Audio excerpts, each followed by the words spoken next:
Akkam nagaa jirtu kabajamtoota daawwattoota koo har'ammoo viidiyoo biraatiin walitti deebiin jirra. Akkuma beekamu viidiyoo dheeraaf hin gadhiisin turreerra. Kanaaf dhiifama nuuf godhaa isiniin jenna. Kanneen har'a isiniif qabadhee dhufes oduurii yookiin sheekoodha. Kanaaf amma dhumaatti nu wajjin tura.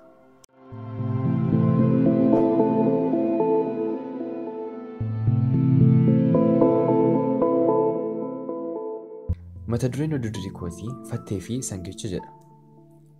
Gaaf tokko fatteewwan xixinnayyoon marga cina harootti margee jiru keessatti utaalaa xaxxabatu turan. Dirree harichaa gamatti argamu keessa immoo loon hedduutu marga dheedutti jira turan. Loon kanneen gidduudhaa sangaan tokko dheebotee bishaan dhuguuf gara harichaa jitichaa dhufe. Sangichi utuma kottee isaatiin corroqa dhidhiituu, utuma qeensa isaatiin dhokkicha laaquu, ishee tokko irraa kan hafe fatteewwan bakka sana jiran hunda isaanii bobboroksee ajjeese. Isheen tokkittiin kophaa isheetti hafte haadha ishee barbaacha kuruphisaa deemte. Haati ishee laga keessa waan akka baala irra teessee yeedaloodhaan iyyituutti jirti turte. Wayita ilmoo ishee argitus waan ishee irra ga'e gaafatte.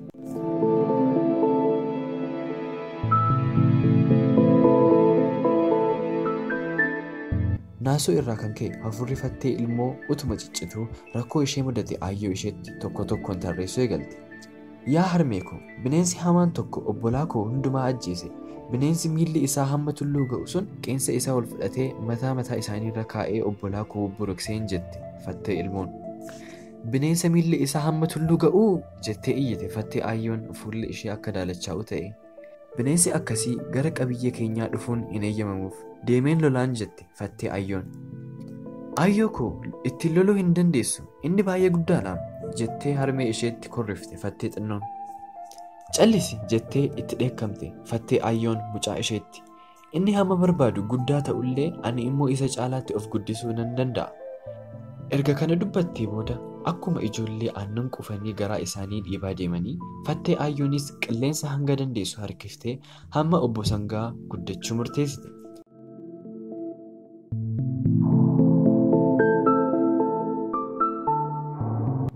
Fattee aayyoon utuu yeroo hin balleessin qilleensa harkisuu jalqabde. Utuma qilleensa harkiftuu, utuma qilleensa xuuxxuu guddinni qaama isheetii guddina isheen uumamaan qabdu irra dachaa lama caale. Hafuura ishee ukkaamsitee qabattees mucaa isheetiin akkas jette. Bineensi ati jette sun hamma kiyya in ga'aa? Yaa haadha koo jettee iyyite fattee ilmoon sodaadhaan. Bineensichi guddaadha. Hamma tulluu gamaa mul'atu sana in ga'a jechuun hin danda'ama. Akkas qilleensaan of bokoksuu dhiisi, hin dhiistu taanaan immoo dha'uu keeti.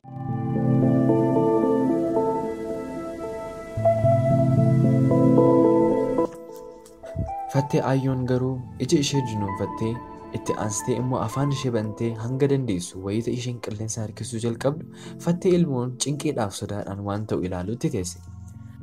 Garuu dhuma irratti akka fattee ilmoon sodaatte fattee aayyoon hin dhoote. Fattee ilmoon boo'aa haati ishee sangicha obbolaa ishee irra ejjetee miciliqse loluuf jecha utuu of bokoksuutti jirtuu kan duute ta'uu ishee dubbatte. Fattee dulloomaan tokko taajjabbiidhaan mataa isaa raasaa uumama gowwaa akka sanatti of bokoksuun ishee maal faayidaa qabaa? Utuma of bokoksitee hanga diina ishee geesse illee keessi ishee qilleensa qophaadha. Ni dhooti malee wanti isheen dalagdee tokko hin jiru jedhe fattee jaarsi sun qalbii guddaatiin.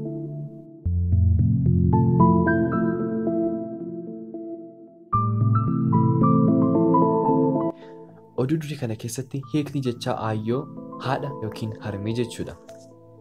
Maddi oduu durii kootii jeedalichaa fi durduriillee kan biroo ijoolleedhaaf kan jedhu Hiseen Seemakuriyaatiin kan barreeffamedha. Egaan kabajamtoota daawwattoota koo oduu duriin har'a isiniif qabadhee dhufe irraa waan guddaa akkasiin barattan abdii guddaan qabu.